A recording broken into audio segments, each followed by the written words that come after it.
Pak Kiai, saya mau bertanya. Di masa sekarang kan banyak sekali itu para pelukis yang handal dalam melukis gambar hewan, tumbuhan, dan manusia. Nah, bagaimanakah hukum menggambar manusia dalam Islam? Kalau bertanya tentang masalah melukis atau batasan-batasan melukis dalam hukum Islam, gitu ya. Begini, yang pasti disepakati oleh para ulama, haram secara pasti itu adalah bila melukis. Walaupun ini sama namanya melukis, tapi namanya memahat. Sehingga menjadi seperti arca atau patung yang berbadan. Ya. Jadi ada misalnya ini ya, misalnya. Ini kan namanya berbadan ini ya. Bulat kan gitu kan berbadan. Kalau orang sekarang mengatakan ini namanya 3 dimensi. Sudah. Tapi kalau melukis di papan misalnya, melukis begini ya, itu 2 dimensi. Ya. Tidak mempunyai bayangan. Kalau 3 dimensi itu mempunyai bayangan. Ya. Suratun laha zillun. Suratun gambar laha yang mempunyai zillun bayangan. Ya. Maka yang namanya suratun laha zillun apa itu? Patung atau lukisan, pahatan yang mempunyai bayangan kalau kena matahari. Itu kalau berupa hewan atau makhluk hidup, manusia, hewan, itu haram secara mutlak. Sudah? Haram secara mutlak. Jadi patung-patung yang dibuat apa sajalah, di mana saja itu ya, itu pekerjaannya itu haram. Ya. Karena apa? Namanya patung, apa saja namanya? Patung, arca, terus kalau bahasa Jawa buto, ya dah. Nah, kayak gitu-gitu itu hukumnya haram secara mutlak menurut syariat Islam. Paham ya? Kenapa? Ini namanya 3 dimensi. Tapi kalau 2 dimensi itu khilaf bainal ulama. Ada perbedaan pendapat di antara para ulama. Kaul yang paling benar atau dipakai, dipergunakan untuk pegangan itu begini. Kalau lukisan tangan itu berbentuk manusia seutuhnya atau hewan seutuhnya. Maksudnya hewan seutuhnya atau manusia seutuhnya itu apabila hewan atau manusia dalam gambar itu kemudian diberi nyawa kok hidup, maka hukumnya haram. Jadi kalau melukis manusia utuh, itu kalau dikasih nyawa kan hidup. Maka hukumnya haram. Tapi kalau melukis manusia atau hewan itu separuh. Misalnya dari dada ke atas. Ya. Umumnya ini. Kalau ada orang hidup kemudian dibelah dadanya, dipotong. Dari dada ke bawah. Berarti nggak ada perutnya. Kira-kira hidup apa mati? Mati. Maka melukis gambar, andai kata diberi nyawa tetap mati, itu boleh. Itu ya. Walaupun ada pendapat yang mengatakan melukis hewan atau manusia, apapun walaupun hanya wajahnya saja, itu tetap dilarang. Ada juga berpendapat demikian di kalangan khususnya orang-orang sufi ahli sunnah wal jamaah. Begitu ya. Nah, itu masalah gambaran, lukisan. Paham? Nah, gimana kalau ada seorang ini pekerjaannya melukis karena memang dia keahliannya di situ. Maka hendaklah dia melukis misalnya pohon-pohonan atau alam ya, gambar gunung, gambar laut. Ya, andai kata itu jadi pekerjaan kan juga laku. Bukan melukis seseorang gitu ya. Jadi untuk lukisan, saya katakan lukisan gambaran tangan yang berbentuk makhluk hidup, itu manusia, terus sama hewan. Ya, itu ada 2 pendapat. Ada yang memperbolehkan dengan catatan, ada yang mengharamkan secara mutlak. Yang memperbolehkan bila mana lukisannya itu misalnya saja dari perut ke atas. Ya. Atau dalam bahasa foto namanya setengah badan istilahnya ya. Ini fotonya setengah badan, gambarnya setengah badan. Maka boleh menurut sebagian ulama. Paham? Kemudian bagaimana dengan foto? Nah, ini kan sering kita juga bertanya foto. Sebagian ulama foto itu diharamkan. Kita bicara Ahlussunnah wal Jamaah ini ya. Seperti ahli tasawuf yang memang tidak mau difoto. Karena dianggap foto itu adalah gambar. Sama dengan lukisan, dihukumi begitu. Ya. Tapi sebagian ulama yang lain memahami bahwa foto itu adalah bayangan. Jadi seperti orang bercermin itu kan halal. Bahkan ada doa bercermin kan? Ya, ada kan? Bahkan bercermin itu menghasilkan bayangan di dalam cermin. Di zaman modern, bayangan di dalam cermin itu bisa diabadikan, yaitu dengan kamera. Ya, seperti juga mengabadikan dalam video. Maka video itu menurut sebagian ulama, apalagi ulama al-mu'asirin atau ulama-ulama yang sekarang kontemporer ya, banyak video-video di YouTube, ulama-ulama itu kan banyak ceramah-ceramah kan gitu kan ya, maka boleh. Paham? Sedangkan video itu pun kan bisa diberhentikan. Kalau sekarang setelah diberhentikan kemudian di print kan bisa kan? Habis apa istilahnya di screenshot ya. Video dalam film itu ya. Atau kita ceramah atau kita apa sajalah berbuat apa saja screenshot jadi apa? Jadi gambar. Gambar itu di print maka jadilah seperti foto kan begitu. Maka boleh hukumnya. Ini mengikuti pendapat yang memperbolehkan. Tapi ada juga mengatakan pokoknya dunia semacam itu haram. Ya sudah itu pilihan mereka. Bagus juga lebih berhati-hati. Begitu ya. Baik. Pak Kiai, saat ini banyak para pemuda yang lebih mementingkan cinta belajar ilmu dunia daripada ilmu agama. Nah, pertanyaan saya, bagaimana cara menanamkan rasa cinta belajar pada ilmu agama? Pertanyaannya, zaman sekarang banyak orang yang mencintai ilmu dunia daripada ilmu akhirat gitu ya. Terus bagaimana ini metodenya untuk agar umat Islam dalam segala lingkungan itu mencintai ilmu agama begitu ya. Ya, kalau kita mampu untuk berdakwah, kita berdakwah. Tapi begini, berdakwah itu kadang-kadang ada dai yang monoton, tapi ada dai yang kreatif. Jadi kalau di dalam bab dakwah itu tidak melulu yang salah umatnya tidak. Ya, tapi kadang-kadang yang salah juga metode dakwah yang kurang menarik begitu. Saya melihat di beberapa konten YouTube itu ada yang sangat menarik sekali. Padahal dia bicara masalah hobi. Misalnya dia hobi pelihara hewan. Dia memilih satu hewan yang bisa jinak. Kemudian diunggah. Wah itu konten semacam itu kadang-kadang bisa 1 juta yang nonton ya. Atau juga kadang-kadang masakan. Orang yang suka masak. Baik laki-laki maupun perempuan ya. Dengan tata cara yang sedemikian rupa dia kemas, maka dia bisa mendapatkan follower sampai jutaan itu ya. Sedangkan dakwah-dakwah kadang-kadang juga yang melihat tidak terlalu banyak, kan begitu.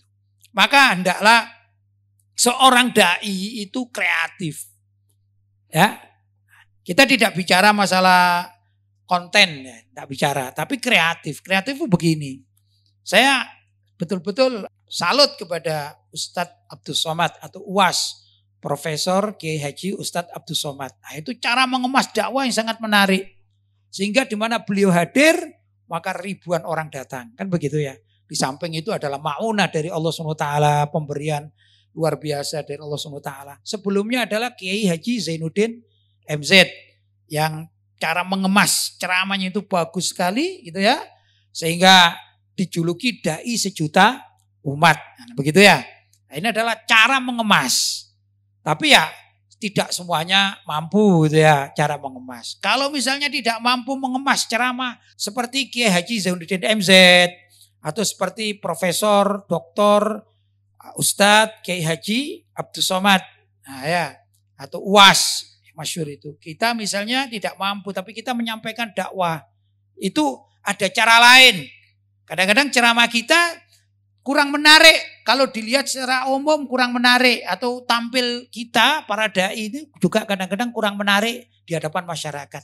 Maka ada cara memanfaatkan media sosial. Media sosial juga macam-macam itu. Ada media sosial yang sifatnya itu seperti YouTube, ya sudah diupload YouTube, siapa mau lihat silahkan kan gitu ya. Ada seperti Facebook kan gitu. Ada juga yang interaksi. Atau memanfaatkan ini WhatsApp. WhatsApp itu kan bagus, cepat. Nah, kadang-kadang kalau saya melihat beberapa tokoh atau juga bahkan anak-anak muda zaman sekarang ini kepingin berdakwah tapi tidak mau terganggu. Ini repot. Ya, misalnya kalau saya berasumsi begini. Kalau saya punya nomor WhatsApp, kemudian diajak grup, itu kan pasti ada ya zaman sekarang grup-grup gitu ya. Maka di grup-grup itu tidaklah dipergunakan untuk dakwah. Walaupun misalnya ini, grup alumni STM misalnya. Alumni STM yang di STM itu tidak ada urusan dakwah. Misalnya ini ada anak-anak yang alumni STM, kan tidak apa-apa di grup STM itu dikasih dakwah sedikit, masalah ikhlas, ngajak sholat, kan begitu. Ya, tuh pertama. Kedua, kadang-kadang begini. Misalnya ada orang mempunyai WhatsApp ya, diajak 10 grup. Nah, kemudian grup yang ke-11, begitu dimasukkan, kemudian mengeluh, waduh kebanyakan grup saya ini. Sehingga HP saya lelet, HP saya hang, dan lain sebagainya. Kalau saya ini sayang gitu. Mungkin bagi saya ini salah besar metode semacam itu. Ya, kalau memang mempunyai dana, maka ikutlah. Gimana caranya? Ikut grup-grup sebanyak-banyaknya. Bila perlu cari 1000 grup. Titip-titip, kamu punya grup enggak? Tolong WA saya dimasukkan. Begitu. Apa tujuannya? Tujuannya untuk dakwah. Ya, sehingga kita tatkala dimasukkan satu grup, yang rata-rata satu grup WhatsApp itu sampai 250. Kalau tidak salah 252 atau gitu ya. Kalau tidak salah. Tapi intinya 250. Maka dalam satu grup andai kata penuh isinya, itu ada kemungkinan dari 250 orang yang menjadi anggota grup itu mendengarkan atau membaca atau melihat ya apa yang kita kirimkan. Kalau misalnya yang melihat dari 250 anggota grup itu 50 saja, itu berarti dakwah kita diterima oleh orang 50. Kalau misalnya grup itu jumlahnya 10, sedangkan yang melihat itu 50, kan berarti 50 kali 10. Berarti ada orang yang melihat dakwah kita, mendengarkan dakwah kita, dan memanfaatkan dakwah kita sebanyak berapa? 500 orang. Kalau dari 500 orang itu ada 100 saja yang mengamalkan dakwah kita, berarti kita dapat kiriman pahala 100.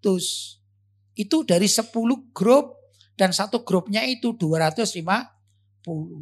Ya, gimana kalau misalnya grupnya nggak sampai 250, cuma 100. Iya, tapi grup saya ini 100 juga. Coba aja hitung. Begitu caranya berpikir. Ini namanya dai kreatif, memanfaatkan media.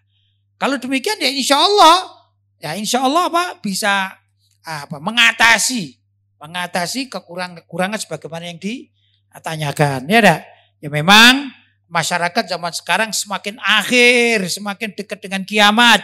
Maka kepedulian terhadap agama juga semakin merosot begitu. Ya dah. Sesuai dengan sabda Nabi Muhammad SAW, khairul qurun qarni, sebaik-baik masa atau peradaban atau zaman atau era itu adalah qarni kata Nabi, yaitu masa di mana Nabi Muhammad hidup. Qurunku di situ ya. Nah, yaitu zaman Nabi Muhammad hidup, yang menjadi masyarakatnya atau jamaahnya begitu itu adalah para sahabat. Tsummalladziina yalunahum, kemudian generasi berikutnya. Generasi yang memimpin para sahabat seperti Sayyidina Abu Bakar, Sayyidina Umar, Sayyidina Utsman, Sayyidina Ali. Kemudian yang menjadi jamaahnya adalah para tabi'in seperti Imam Az-Zuhri misalnya, ya, dan lain sebagainya. Tsummalladziina yalunahum, Kemudian generasi berikutnya siapa? Yaitu generasi tabi'in yang memimpin, sedangkan yang menjadi jamaahnya itu adalah para ulama salaf. Generasi setelah tabi'in, ya. Maka pengikutnya namanya tabi'ut tabi'in. Terus. Jadi semakin jauh, semakin buruk. Kita ini kan sudah akhir zaman ya. Kata orang ini kita sudah keraknya zaman. Apa kerak itu? Tahu orang memasak? Nah, memasak kemudian kalau gosong kan ada keraknya. Bahasa Jawanya intip. Nah, zaman kita sudah jadi intip. Padahal yang dulu ya sudah terbaik, tambah kurang baiknya, kurang baik. Kita generasi sudah keraknya ini. Jadi bagaimana nih? Ya maka banyak orang tidak peduli terhadap urusan agama itu pasti apa? Pasti terjadi. Apakah zaman kita? Ya kemungkinan besar. Tapi setelah itu ada zaman-zaman setelahnya. Tambah lagi. Begitulah dan seterusnya. Karena itu kita kalau ingin mendapatkan pahala tidak harus melihat berapa banyak umat yang dapat kita sadarkan. Tidak. Tapi berapa banyak kita memberikan kepada Islam. Apa? Maksudnya pengajar ya pengajaran. Kita bisa menyampaikan dalil. Ya enggak? Walaupun didengar oleh satu orang, tapi tujuan kita untuk berdakwah itu yang dinilai oleh Allah SWT. Di samping kita dinilai sebagai orang baik, kalau ada yang mendengarkan, ya kemudian yang mendengarkan itu mengamalkan, maka kita akan mendapatkan kebaikan lebih.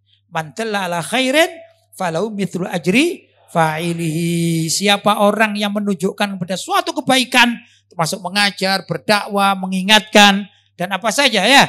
Mengajak sedekah, mengajak membangun masjid dan lain sebagainya, falahu mithlu ajri fa'ili. Maka kalau ada orang yang diajak itu mau mengamalkan, orang yang mengajak akan mendapatkan pahala tambahan seperti orang yang mengamalkan atau sebanyak orang yang mengamalkan. Itu yang kita gali dan kita kerjakan, begitu ya. Pak Kiai, seringkali kita menjumpai ada hiasan dinding yang terbuat dari hewan yang telah mati, lalu diawetkan. Pertanyaan saya adalah, apa hukum mengawetkan hewan yang telah mati untuk dijadikan hiasan dinding? Hiasan dinding dari hewan yang sudah mati dan diawetkan. Ya, kalau hewan tersebut kemudian diisi oleh kapas, kapuk, atau semen, itu sama hukumnya dengan patung jadinya. Tapi kalau misalnya hewan itu disembelih, sebut aja kambing misalnya, kemudian diambil kulitnya, dan kulitnya itu berbentuk tetap seperti kambing, kemudian ditempelkan, tidak apa-apa. Tapi kalau kulitnya kambing tersebut, kemudian diisi seperti umumnya orang membuat boneka gitu, ya dah. Kemudian dijadikan hiasan dinding, maka sama dengan patung, begitu ya. Adapun untuk boneka anak-anak itu dimakfu. Kan banyak boneka anak-anak, bukan boneka orang besar bukan ya, boneka anak-anak. Kalau seorang bapak atau ibu membelikan boneka untuk anak kecil, ya itu hukumnya sama dengan beli boneka. Boneka itu dimakfu, diperbolehkan, dimaafkan. Begitu ya, khusus untuk boneka. Tapi kalau sifatnya bukan boneka, kayak tadi itu sengaja dia hobi, dia habis berburu kijang gitu ya. Kemudian supaya awet, kemudian diberi alat-alat tertentu, bahan-bahan tertentu yang saya juga tidak paham itu ya. Misalnya ada kain di dalamnya sehingga dia bisa berdiri selayaknya makhluk hidup, maka hukumnya sama dengan patung yang dilarang, yaitu menjadi 3 dimensi. Begitu ya? Jelas? Baik. Pak Kiai, saat ini ngetren para wanita yang ingin tampil cantik dan awet muda. Dan banyak cara yang dilakukan untuk meraih itu. Salah satunya adalah memakai susuk. Nah, yang ingin saya tanyakan adalah hukum memakai susuk agar tampil cantik dan awet muda. Pertanyaannya apa hukum menggunakan susuk untuk awet muda dan cantik? Kalau laki-laki biar tambah tampan gitu ya.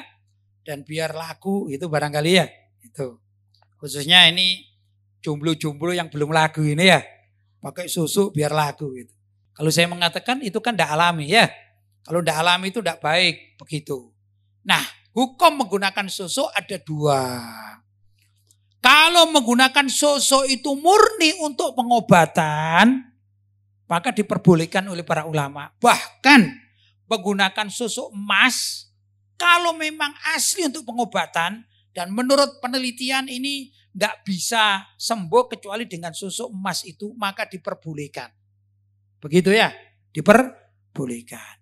Tapi kalau menggunakan susu untuk kecantikan, untuk misalnya pesugihan, ya, dengan cara-cara yang tidak halal, ya, misalnya dengan menggunakan susu ini termasuk mengikat makhluk yang namanya toyol misalnya. Saya nggak paham masalah demikiannya. Cuman ini permisalan ya. Ada orang cari toyol, tapi caranya itu dengan memasang susu sehingga toyolnya ini terikat dengan orang tersebut.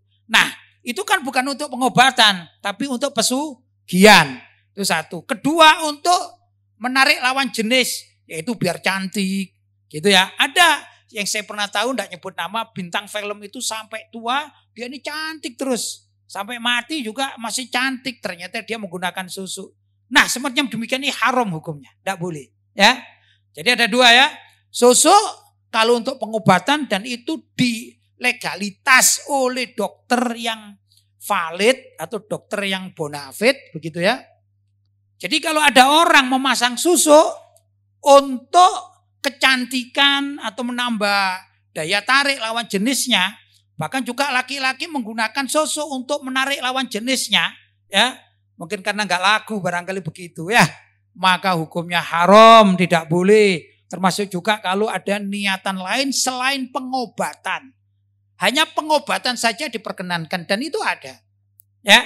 Termasuk begini, saya membaca dan mengetahui kan ada orang itu ingin keluarga berencana itu ya. Ada suami istri tidak ingin punya anak lagi karena anaknya sudah banyak. Ya, namanya KB kan gitu, terkenal dengan keluarga berencana. Boleh enggak keluarga berencana itu menggunakan susu? Sekarang ada. Jadi susu dimasukkan di yang istrinya dengan sedemikian rupa dimasukkan. Nah, ya caranya saya enggak tahu persis ya, pokoknya dimasukkan ada jarum atau apa gitu ya. Khusus bahan tertentu dimasukkan. Dan itu menyebabkan seorang wanita tidak hamil. Biasanya usianya itu ada yang susu 2 tahun, susu menggunakan itu dengan 3 tahun, setelah 3 tahun ganti yang baru begitu. Gimana hukumnya? Karena keluarga berencana itu ada 2 hukum. Hukum pertama haram apabila memotong saluran, gitu ya. Kalau orang laki-laki namanya saluran sperma, kalau orang perempuan namanya saluran ovum, ya. Yang kedua ini indung telur yang andai kata bertemu menjadi janin itu dipotong permanen, itu haram, tidak boleh. Terus yang boleh bagaimana? Keluarga berencana atau KB itu, KB yang tidak permanen. Misalnya minum pil, itu boleh, suntik itu boleh, termasuk pasang susu itu boleh. Ya, karena ada kemaslahatan yang terkait begitu. Jadi pasang susu ada yang halal, ada yang haram, tergantung dari tujuan dan penggunaannya begitu. Jelas? Pak Kiai, banyak sekali masyarakat yang beranggapan bahwa tahlilan itu mengikuti adat istiadat Hindu dalam hitungan hari ke-7, ke-40, hingga hari ke-100. Yang saya tanyakan, apakah benar anggapan bahwa tahlilan itu mengikuti tradisi Hindu dalam hitungan hari ke-7, ke-40 dan ke-100? Begini ya, itu dikatakan tahlilan mengikuti adat Hindu ya. Adat di dalam Islam itu ada 2 hukumnya. Adat yang haram dilakukan menurut syariat Islam adalah adat yang bertentangan dengan syariat dan adat itu tidak bisa dirubah karena sudah menjadi suatu kepastian. Misalnya kalau sekarang ada payung hukumnya misalnya. Dan itu bertentangan dengan syariat. Contohnya ya, kalau ada adat dalam suatu suku, saya tidak bicara di Indonesia ya, misalnya suku di Amerika atau di Afrika itu ya, ternyata telanjang ini. Karena ada kan suku-suku di Afrika ya, kemudian baik laki-lakinya telanjang, perempuannya juga telanjang. Walaupun masih menutup sebagian dari kemaluan. Kan ada kan? Nah, kalau misalnya ada ditutupi kemaluan belakang dan depan hanya ditutupi dengan rumbai-rumbai atau daun-dedaunan. Ya dah? Ada kan demikian? Minimal dalam film lah minimal. Kalau kita tidak melihat, kan ada film-film dari Afrika, dari Amerika, suku-suku pedalaman, kan gitu kan. Baik laki-laki, kan punya aurat laki-laki. Aurat laki-laki yang wajib ditutup mana? Antara atau di atasnya pusat sampai lutut. Ternyata di suku pedalaman, di Amerika maupun di Afrika dan lain sebagainya, tidak menutup itu. Ya dah? Ya karena tidak muslim, mereka adalah non-Islam. Jadi bagaimana? Lah adat semacam itu andai kata ada payung hukumnya. Sudah dipatenkan oleh negara terkait. Maka ini adat tidak bisa dirubah. Lah gimana? Maka kita umat Islam wajib menolaknya. Wajib menolaknya. Ya, itu adat. Tapi kalau adat itu masih bisa diislamisasi. Misalnya saja budaya itu bisa diislamisasi. Maka boleh asalkan sudah diislamisasi. Begitu. Lepas dari saya mengatakan apa benar tahlilan hari ke-7, ke-40, ke-100, 1000 hari, itu apakah benar dari Hindu? Saya tidak tahu persis karena saya tidak belajar agama Hindu ya. Tapi di masyarakat Jawa itu ada semacam itu. Masalahnya sekarang ini adat sudah diislamisasi. Jangankan kita melihat adat yang diislamisasi di Jawa. Nabi Muhammad itu loh mengislamisasi adat orang kafir. Loh kapan itu? Iya zaman itu kan ada orang Yahudi. Orang Yahudi yang tidak masuk Islam namanya orang kafir. Ya, tatkala Nabi Muhammad SAW datang ke kota Madinah, sudah berdakwah orang Hindu. Orang Yahudi Madinah belum mau masuk Islam. Belum, menolak masihan. Nah itu pada saat tanggal 10 Muharram mereka berpuasa. Padahal dalam keadaan kafir ini ya. Kafir menurut syariat Islam karena tidak mau masuk Islam, tidak beriman kepada Rasulullah Shallallahu Alaihi Wasallam. Kemudian Rasulullah ini tahu dan Rasulullah bertanya, hei orang-orang Yahudi, kenapa engkau tanggal 10 Muharram kok berpuasa? Ini kata mereka, ya ini sudah turun-temurun.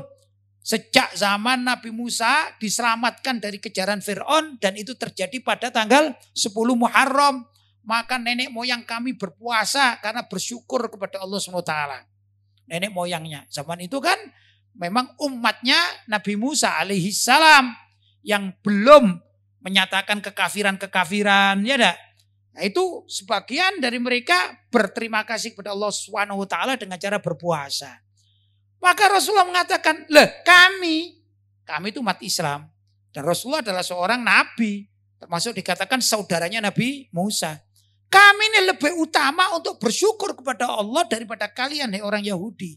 Karena kami beriman kepada Allah dengan sesungguh-sungguhnya. Tidak menyekutukan Allah. Tidak mengatakan Uzair itu adalah Ibnullah. Sebagaimana dalam Al-Quran itu, ya itu kan perkataan orang Yahudi. Kami tidak begitu. Maka kami lebih utama untuk berpuasa. Ya, maka Nabi Muhammad SAW merubah tradisi adat budaya orang Yahudi tentang puasa Asyura itu dijadikan tradisi Islam tapi harus berbeda. Kata Nabi, sumu yauma Asyura. Puasalah pada hari Asyura atau 10 Muharram. Tapi kata Nabi, wa khaliful Yahud. Kalian harus berbeda dengan orang Yahudi. Ini yang membedakan. Harus berbeda. Apa itu? Sumu yauman qablahu. Kalian juga harus puasa sebelumnya. Jangan cuma 10 Muharram saja. Tapi 9 Muharram dan 10 Muharram. Artinya Asyura menjadi tambah Tasu'a. Kan begitu kan? Tasu'a dan Asyura 9 dan 10. Pasti ini berbeda dengan orang Yahudi. Itulah cara islamisasi yang dilakukan oleh Nabi terhadap adat orang Yahudi kafir. Jadi Nabi mengislamisasi. Jadi boleh enggak? Boleh. Itu ajaran Nabi. Ya enggak? Nah, umat Islam seluruh dunia sampai detik ini. Siapapun itu. juga mengadopsi sebagian tradisi orang kafir. Orang Majusi itu kan penyembah api. Lah api itu kalau mau disembah diletakkan di suatu tempat yang tinggi. Ya, atau kalau sekarang misalnya ditaruh di tugu gitu, kemudian disembah. Ya. Nah, yang namanya tugu, tempatnya api itu bahasa Arabnya adalah manar. Makanun. Apa? Tempat. Makanun nar, tempatnya api namanya al-manar. Paham? Ya. Lah, al-manar ini diislamisasi oleh umat Islam, dijadikan menara. Padahal itu manaroh dari kalimat nar, ya dah. Bahkan di Mekah, di Madinah, ya. Yang anti maulid ini punya masjid dikasih menara juga. Padahal itu adalah tradisinya orang Majusi. Tapi sudah diislamisasi. Maka di menara-menara masjid tidak dikasih api. Tapi kasih membran, salon. Buat apa? Agar kalau ada azan terdengar lebih banyak. Ya lebih jauh. Kan begitu. Tujuannya agar apa? Umat Islam mendengarkan azan ini di mana. Tapi tradisi memasang menara itu asalnya adalah tradisi apa? Majusi. Boleh enggak? Ya boleh. Nah kalau mengatakan tradisi itu yang sesuai dengan orang Majusi. Tapi gini misalnya. Loh itu kan tradisi orang Majusi. Seperti juga tradisi yang tadi dikatakan tahlilan 7 hari, 40 hari adalah tradisi Hindu. Itu wajib dihapus. Maka semua masjid-masjid di seluruh dunia yang ada menaranya juga wajib dirobohkan. Masa begitu umat Islam? Kagu namanya di dalam beragama ya. Ini ekstrem, bahaya ini ya. Pemikiran-pemikiran ekstrem semacam demikian ini bahaya. Padahal apa? Bisa diislamisasi. Apa itu tahlil diislamisasi? Kita tidak tahu ya. Karena memang kita tidak pernah yakin dan baru sekarang dituduh bahwa itu tradisi Hindu kan ya. Di Hindu itu kan ada kan lagu-lagu mungkin atau ritual-ritual ya yang saya pernah dengar waktu jalan di Bali itu mereka itu kalau berdoa mungkin wiridnya gitu ya kalau bahasa kita itu artinya Om Hyang Widi semacam gitu ya. Lah kalau dulu misalnya tanggal 7 dari kematian itu memanggil Tuhan mereka Om Hyang Widi, mohon maaf saya nggak paham ya, nggak hafal ya, saya nggak ngerti ini ya. Jadi kalau salah ya dimaafkan. Memang saya tidak mempelajari agama Hindu saya kan gitu misalnya. Atau kalau saya ganti misalnya adalah itu Hong Wilaheng Sekaring Bawono Langgeng Sekar Mayang itu ya. Itu lagunya Gomblo. Misalnya itu ritualnya begitu. Kan sudah dirubah, diislamisasi. Jadi baca surat Yasin, baca surat Al-Fatihah. Ya, sudah tidak Hong Wilaheng lagi kan. Itu namanya islamisasi 7 hari, 40 hari, 100 hari, dan 1000 hari, dan seterusnya. Haul-haul begitu. Sedangkan haul sendiri itu Rasulullah yang mengamalkan pertama kali. Rasulullah itu kalau setiap tahun ya itu seringkali beliau datang ke makom baki. Ala rus. Dalam bahasa hadisnya ala roksi kulli haulin. Pada setiap awal tahun beliau itu mendatangi kuburan baki dan berdoa untuk para sahabat yang meninggal terlebih dahulu. Itu Rasulullah yang mengamalkan. Jadi haul-haul itu yang mengawalinya siapa? Rasulullah Shallallahu Alaihi Wasallam. Rasulullah berdoa untuk para sahabat. Lah haul-haul para ulama itu juga masyarakat berdoa untuk yang dihauli kan begitu ya. Kemudian dibacakan Yasin. Iya itu wasiat Nabi itu baca Yasin untuk orang mati. Kata Nabi Iqra'u Yasin ala mautakum. Sesuai. Bacalah surat Yasin untuk mayat kalian. Ini hadis wasiat Nabi, pesanan Nabi. Ya, jangan kemudian dianggap ngarang sendiri tahlilan. Enggak, karena isi tahlilan adalah baca surat Yasin dan berdoa. Lah orang sudah baca surat Yasin dan berdoa, masa enggak boleh zikir? Tambah la ilaha illallah, la ilaha illallah. Boleh apa enggak? Ya boleh. Baca sholawat, masa enggak boleh baca sholawat? Allahumma sholli ala sayyidina Muhammad wa ala ali sayyidina Muhammad. Ya boleh. Ya enggak? Tambah baca-baca yang lain, pokoknya kalimat-kalimat thayyibah. Ini boleh, itulah yang dikatakan islamisasi budaya yang non-muslim kemudian diislamkan jadilah tahlilan hari ke-7, hari ke-40, hari ke-1000 dan seterusnya. Jelas? Itu jawaban kita. Ada lagi sebenarnya. Kalau kita orang Indonesia yang namanya busana muslim itu bagaimana? Kan ini kan takwa, ini kan busana muslim kata orang Indonesia. Buktinya apa? Kalau kita pergi ke toko yang jual pakaian, kita tanya, Pak, Bu, pada penjaganya, saya kepingin beli busana muslim. Kira-kira yang disodorkan apa? Hem biasa apa takwo? Takwo. Atau bahasa lain namanya baju koko. Kenapa dikatakan baju koko? Ya enggak? Ini tradisi Cina. Koko itu kakak.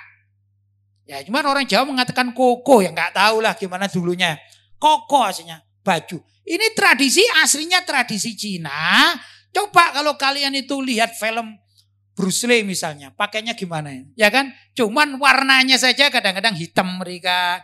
Atau kalau orang Cina-Cina itu kadang-kadang, Cina yang asli ya maksud saya, Cina di sana.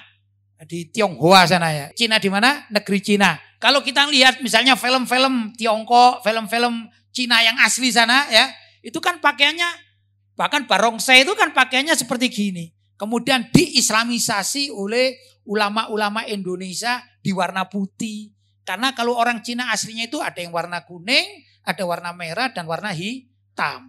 Nyaris jarang sekali warna putih. Mungkin ada tapi kita nggak tahu. Yang umum adalah tradisi Cina itu warnanya apa? Merah, kuning kemasan sama hitam. Menurut film-film Cina. Kok tahu? Ya saya juga seneng lihat film Cina itu ya. Kungfu ya khususnya di tempat-tempat umum itu ada di pesawat, ada di bis kadang-kadang kan lihat oh begitu film Cina kan gitu ya. Nah ya ikhwan ternyata tradisi Cina itu diislamisasi di Jawa dimasukkan ke masjid jadilah baju koko atau baju takwa katanya bertakwa ya dengan apa warna putih begitu. Jadi apa? Jadi itu namanya tradisi sudah diislamisasi ya selesai tidak apa-apa tidak masalah. Banyak kok ya tradisi yang tidak bertentangan dengan syariat. Makanan-makanan juga kan banyak. Ya makanan misalnya lento itu kan bukan makanan syariat. Apalagi makanan bakso, makan sop kan bukan makanan syariat. Tapi karena bahannya tidak dibuat dari yang haram. Maka kita senang juga makannya ya. Dan halal itu asalkan tidak dibuat dari bahan yang haram. Saya pernah ditanya, ya canda ini. Apa kira-kira masakan Indonesia yang asli? Setahu saya bakso. Gitu. Loh kok bakso? Iya saya itu keliling Indonesia. Di mana saja banyak orang jualan bakso. Berarti kan sudah diterima. Ya, padahal kalau menurut sejarah saya baca ini. Sebenarnya bakso itu dulu dibawa dari Cina. Tapi sudah di Indonesiasi. Atau di Jawasiasi. Atau di Sumaterasiasi. Di Kalimantanisasi. Maka bakso itu ada di mana-mana seakan-akan menjadi tradisi Indonesia. Ya kan tidak apa-apa kan? Kita mengakui ya ini milik kita. Enggak apa-apa memang begitu kan. Malang itu kota bakso. Ya kan? Malang kota bakso enggak masalah. Terus dilarang. Ya bubarkan saja semua seluruh Indonesia orang jualan bakso. Karena ini tradisi bukan tradisi Islam begitu. Ini ekstrim, ini salah. Cara beragama semacam demikian ya. Kalau kita kan tidak begitu. Mana saja adat atau budaya atau apa saja yang bertentangan dengan syariat ya ditolak. Tapi kalau bisa diislamisasi dan bisa diterima. Kalau sudah tidak bertentangan dengan syariat. Begitu mestinya cara bersikap. Pak Kiai, menurut mitos orang terdahulu bahwa jika menabrak kucing hingga mati akan mendapatkan bala atau musibah. Apakah benar demikian? Kalau mitos ya tidak benar, tapi ada tapinya. Saya katakan tidak benar, ada tapi. Tapi itu begini, kucing itu adalah hewan kesayangan Rasulullah Shallallahu Alaihi Wasallam, kesayangan para sahabat, kesayangan umat Islam, kan begitu ya? Itu kucing. Berbeda dengan anjing. Kalau anjing itu bukan, itu kebiasaan disayangi oleh orang-orang kafir, ya enggak? Bahkan suatu saat ada anjing yang tidak diketahui pemiliknya. Kemudian nyelonong masuk ke rumah Nabi dan menetap di bawah ranjang. Rumahnya Nabi ada ranjangnya, menyusup di bawah ranjang. Kemudian oleh Sayyidina Hasan dan Sayyidina Husain itu dipukul-pukul begitu ya, diusir, ya dah. Nah, kenapa? Ya namanya anak kecil waktu itu, ya nggak tahu. Ya karena menyusup kan gitu. Kemudian Rasulullah di saat yang sama itu Rasulullah sedang menanti kedatangan malaikat Jibril. Kemudian malaikat Jibril tidak jadi masuk. Nah, sudah begitu. Akhirnya ringkas cerita, Rasulullah tahu kalau di situ ada anjing, kemudian dikeluarkan. Sudah ya. Jadi itu bukan mainannya Sayyidina Hasan atau Sayyidina Husain, bukan. Ada anjing nyelonong, ya masuk, kemudian diusir. Ya namanya anak kecil kan macam-macam. Ada dibawakan sapu orang sekarang ya, bawakan kayu, begitu kan gitu ya. Ya namanya kecil, belum tahu hukum. Tapi bukan mainannya itu, bukan. Mau diusir sama Sayyidina Hasan dan Sayyidina Husain. Namanya juga hewan liar atau bukan miliknya. Ya begitu. Akhirnya setelah selesai dari dikeluarkan itu, beberapa saat kemudian malaikat Jibril ini datang kepada Rasulullah dan Rasulullah bertanya, "Hei malaikat Jibril, kenapa engkau tidak datang, aku tunggu?" Maka malaikat Jibril mengatakan, "Iya, karena aku mau masuk, di situ ada anjing, sedangkan malaikat itu tidak mau masuk di rumah yang ada anjingnya." Begitu ya, kurang lebih. Ini hadisnya panjang, saya ringkas saja ya. Artinya apa? Anjing itu tidak bersahabat dengan umat Islam. Ya, bukan berarti wajib ketemu anjing kita bunuh kita ini, enggak. Tapi kalau kucing berbeda. Kucing ini dipuji. Bahkan ada sahabat yang diberi nama Abu Hurairah. Karena ada sahabat yang dijuluki oleh Rasulullah SAW dengan panggilan Abu Hurairah. Abu itu ayah, Hurairah itu kucing kan gitu kan ya. Ayahnya kucing karena apa? Karena sangat sayang kepada kucing tersebut. Dan Nabi menjustifikasi kan begitu ya. Nah ini apa? Maka kucing tersebut diyakini oleh umat Islam ada beberapa hal yang tidak boleh diperlakukan terhadap kucing. Antara lain menyiksa kucing tidak boleh. Nah orang yang melindas kucing sampai mati dengan mobil, dengan motor misalnya. Ya dianjurkanlah diambil kucingnya itu. Kemudian dikuburkan sekira tidak jadi santapan hewan liar atau tidak bau ditanam gitu. Ya tidak perlu dikafani, dimandikan tidak perlu, tapi ditanam yang baik. Begitu. Ini anjuran. Karena apa? Kucing ini kata Nabi dikatakan tawafah. Ya, kucing. Sesungguhnya dia ini binatang yang tawafah. Apa tawafah? Berkeliling sekitar orang. Sini kan banyak kucing kan gitu ya. Banyak kita ketemu di masa ini. Tawafah artinya hewan yang suka gelibet, kata orang Jawa. Gelibet itu terus mendekati kepada kehidupan manusia. Maka ya dihormati, disayangi, dikasih makan, itu dapat pahala kan begitu ya. Kalau kita mendapatkan kucing liar asalkan tidak mengganggu, kemudian kita kasih makanan di tempat yang semestinya asalkan tidak mengganggu, maka pekerjaan kita memberi makan namanya sedekah. Itu belum kucing-kucing dipelihara dengan baik kan gitu. Sekarang itu luar biasa. Orang punya kucing Persia, kucing Anggora dan sebagainya sampai masuk di salon. Gitu. Kalau kita misalnya pelihara kucing yang bagus, itu cara makannya aja kalah kitanya. Itu telur mentah ya, kuningnya telur misalnya. Terus keju juga makan. Kita yang punya belum tentu makan keju, tapi kucingnya suka makan keju, kadang-kadang ayam, kadang-kadang dan sebagainya. Dan kalau disalonkan yang saya dengar ini baca-baca ini, misalnya yang kucing bulunya lebat, kemudian kotor karena suatu sebab disalonkan, itu bayarnya itu sampai 75.000. Kita aja masuk salon enggak pernah kan gitu ya. Kalau kita ini orang laki-laki cukur rambut berapa sekarang? Paling 10.000, 15.000. Kalau kucing enggak, sampai 75.000. Berarti apa? Menyayangi kucing. Gimana itu kehidupan zaman sekarang? Loh, kalau hewan diperlakukan dengan baik gitu, kalau ditabrak sampai mati, masa kita biarkan?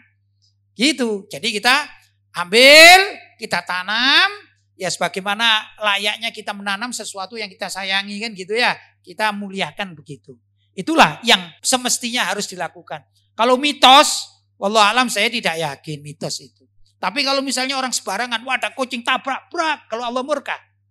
Akhirnya dikasih kecelakaan, jadi mungkin jadi ya kalau mitos-mitos saya tidak begitu percaya, tapi bukan berarti saya tidak begitu percaya itu kemudian melanggar. Saya menganjurkan sebaiknya siapapun yang menabrak kucing sampai mati, ambillah kucing tersebut, tanamlah yang dalam agar ya ini penghormatan kepada kucing yang disayangi Rasulullah, disayangi oleh umat Islam, begitu caranya. Jelas ya? Baik.